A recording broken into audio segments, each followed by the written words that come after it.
He strangled 10 people, taunted the police for 30 years, then sent one floppy disk and handed them everything they needed to lock him away forever. This is the story of Dennis Rader, the BTK Killer, and the most self-destructive mistake in the history of American serial crime. Wichita, Kansas, 1974, a family of 4.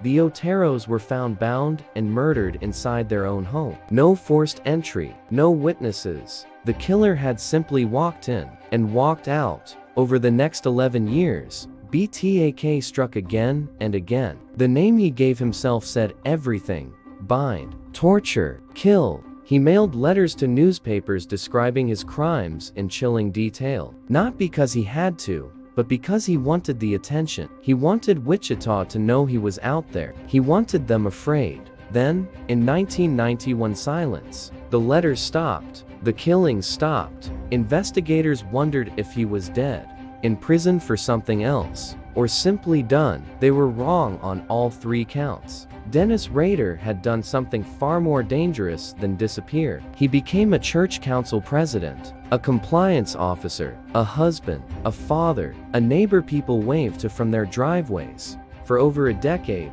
BTK lived a completely ordinary life, hiding in plain sight in the same city where he had terrorized thousands. Then, in 2004, his ego came back. He began sending letters again, taunting investigators, dropping clues, referencing old murders. He even contacted a local TV station. He missed being feared. Detectives played along. They negotiated with him through newspaper ads, like a bizarre, deadly pen pal exchange. And then BTK asked a question that would end everything. If I send a floppy disk, can the police trace it back to me? The department published a response in the paper.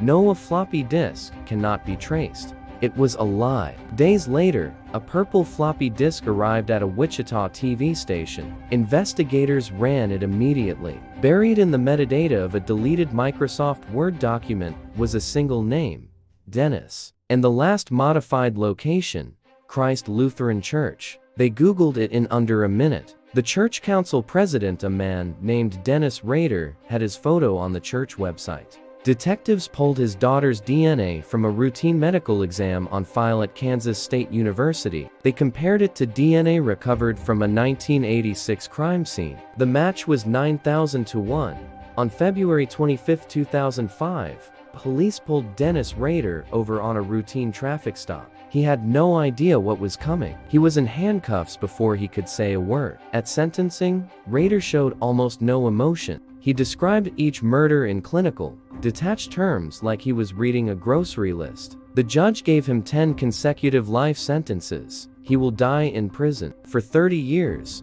Dennis Rader outsmarted an entire police department. He evaded forensics, witnesses, and surveillance. He killed 10 people and felt nothing. But one floppy disk, one moment of arrogance, ended it all. Sometimes evil doesn't get caught by brilliant detective work. Sometimes it just can't stop showing off. 10 people, 30 years, one floppy disk. The BTK killer thought he was untouchable. Turns out, he just needed to be patient. And he couldn't even do that. Follow Crimex for more true crime cases like this one.